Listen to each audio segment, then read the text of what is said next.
Hello everyone. Today we will learn about question number 3 of exercise 1.1 chapter number 1 real numbers. इस question में हमें find the LCM and HCF find करना है prime factorisation method से. But अभी कितने number है? 3 नंबर है. पहले 2 नंबर का हम फाइंड करते थे, अब 3 नंबर का. प्रोसेस वही रहेगा. तो फर्स्ट क्वेश्चन पहले करते हैं. तो सबसे पहले प्राइम फैक्टर्स निकालेंगे.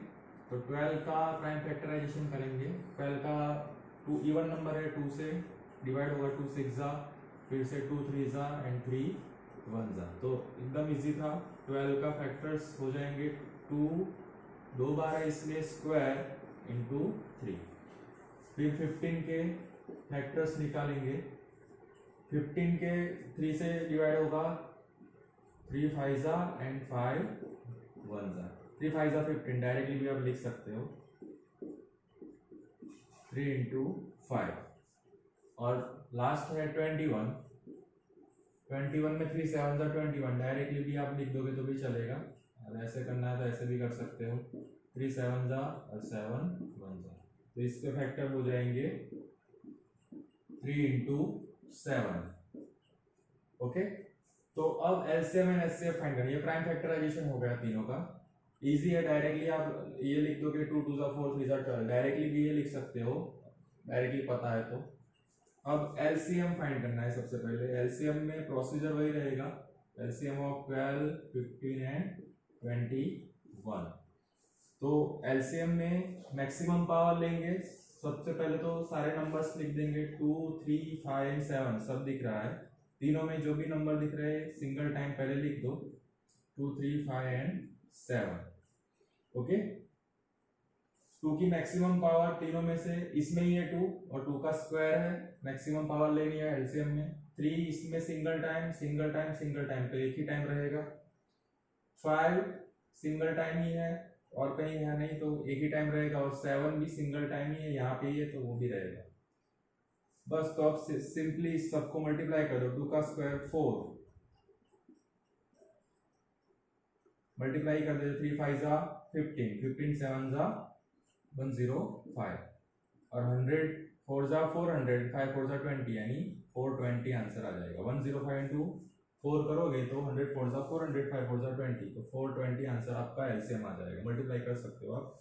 और सिमिलरली एचसीएफ में कॉमन सब में क्या दिख रहा है वो देखना है.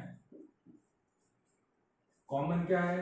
इसमें भी 3 है, इसमें भी 3 है और इसमें भी 3 है. बाकी 7 सब में नहीं है, 5 भी नहीं है, 2 भी नहीं है, खाली 3 कॉमन है. तो एचसीएफ क्या हो जाएगा? 3 ही हो जाएगा. तो ये आपने प्राइम फैक्टराइजेशन पहले कर दिया और देन एलसीएम एचसीएफ फाइंड कर लिया. तो ये आपका फर्स्ट क्वेश्चन हो जाएगा. सिमिलरली सेकंड क्वेश्चन देख लेते हैं. उसमें हाँ, यहाँ पे इंपॉर्टेंट है कि यहाँ पे तीनों नंबर क्या है? 17 23 29, तीनों नंबर प्राइम नंबर्स है. ओके. प्राइम नंबर्स क्या होते हैं पता होने चाहिए. तो डायरेक्टली एलसीएम एचसीएफ निकालना इजी पड़ेगा. एमसीक्यू में भी पूछ सकते हैं या तो वन लाइनर में. तो अगर प्राइम नंबर्स है तीनों और उसका एचसीएफ एंड एलसीएम फाइंड करने के लिए बोला हो तो डायरेक्टली आप क्या कर सकते हो, इसके कोई फैक्टर्स निकलेंगे नहीं. 17 1 जा 17, 23 1 जा 23, 29 1 जा 29, मतलब वही फैक्टर्स रहेंगे. तो एलसीएम और एचसीएफ निकालने के टाइम पर ऐसे प्राइम नंबर्स हो तो एलसीएम में क्या होगा? तीनों का मल्टीप्लिकेशन वही हो जाएगा एलसीएम. और एचसीएफ में क्या होगा? तीनों में कुछ कॉमन नहीं रहेगा तो एचसीएफ क्या हो जाएगा? 1. तो आप डायरेक्टली पहले रीजन लिख सकते हो कि 17 23 and 29 are prime numbers, therefore LCM is equal to क्या हो जाएगा? डायरेक्टली लिख सकते हो आप LCM of 17 23 29 is equal to क्या होगा? तीनों का मल्टीप्लिकेशन. प्राइम नंबर्स है तो तीनों का मल्टीप्लिकेशन, जितने भी नंबर है उसका मल्टीप्लिकेशन हो जाएगा, वो एलसीएम हो जाएगा. और एचसीएफ में क्या होगा? तीनों में प्राइम नंबर्स है तो कुछ कॉमन नहीं होगा 1 के अलावा, इसलिए 1 ही क्या हो जाएगा? उसका एचसीएफ. तो ये याद रखना. तो एकदम इजी क्वेश्चन था ये. तो प्राइम नंबर्स में एलसीएम क्या होगा? जो भी प्राइम नंबर्स है उसका मल्टीप्लिकेशन कर दो, वो एलसीएम हो जाएगा. और एचसीएफ में तीनों में कॉमन 1 ही रहेगा, कुछ और नहीं होगा, तो 1 एचसीएफ हो जाएगा. प्राइम नंबर्स का एचसीएफ ऑलवेज 1 होता है. और एलसीएम जो भी नंबर्स दिए प्राइम नंबर्स उसका मल्टीप्लिकेशन, इसका मल्टीप्लिकेशन करोगे वो आंसर हो जाएगा. तो 17 3 जा 51, 17 2 जा 34 प्लस 5 39. इंटू 29। अब 29 इंटू ये मल्टीप्लाई करें, 29 वन जा 29, 2 कैरी, 29 नाइन जा 261, 261 प्लस 2 263, 26 कैरी होगा और 29 थ्री जा 87, 87 प्लस 6 93, 103 113। तो ये आपका क्या हो जाएगा एलसीएम और ये हो जाएगा एचसीएफ। तो ये आपका आंसर हो गया। ठीक है, अब थर्ड क्वेश्चन भी देख लेते हैं साथ में।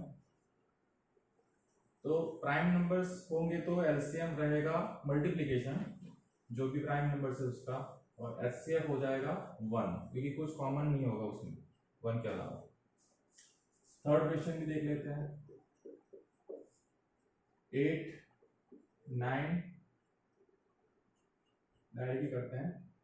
8 यानी 2 का क्यूब होगा, पर प्राइम फैक्टर्स के फॉर्म में लिखना है तो 8 यानी क्या होता है पता ही होगा, 2 इंटू 2 इंटू 2, या तो सिंपली जो हमारी कन्वेंशनल मेथड है उससे भी कर सकते हैं, 2 4 जा 2 2 जा 2 1 जा। ठीक है, और 9 है 3 का स्क्वायर और 25 है 5 का स्क्वायर। तो इसमें भी अगर भले ही ये कंपोजिट नंबर है, पर देखो तीनों में कुछ कॉमन नहीं है। इसमें 2 फैक्टर्स के फॉर्म में 3 बार, इसमें 3 और इसमें 5, तो कोई फैक्टर कॉमन नहीं है। तो इसमें भी एलसीएम क्या होगा, इन तीनों का मल्टीप्लिकेशन। जब कोई भी फैक्टर कॉमन ना हो तो तीनों का मल्टीप्लिकेशन कर दो, वो एलसीएम हो जाएगा। और इसमें भी कुछ कॉमन नहीं है, इसलिए एचसीएफ क्या होगा 1।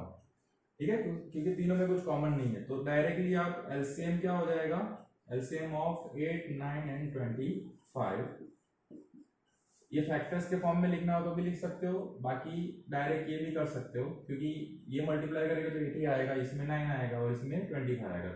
तो 8 इंटू 9 इंटू 25, तो 8 9 जा, या तो 8 25 9 जा कितना होता है 225,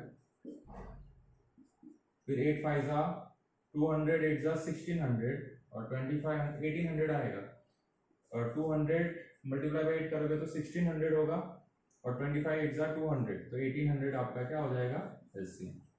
मल्टीप्लाई करके देख सकते हो आप। और एचसीएफ क्या हो जाएगा, कुछ कॉमन नहीं है इसलिए क्या हो जाएगा 1।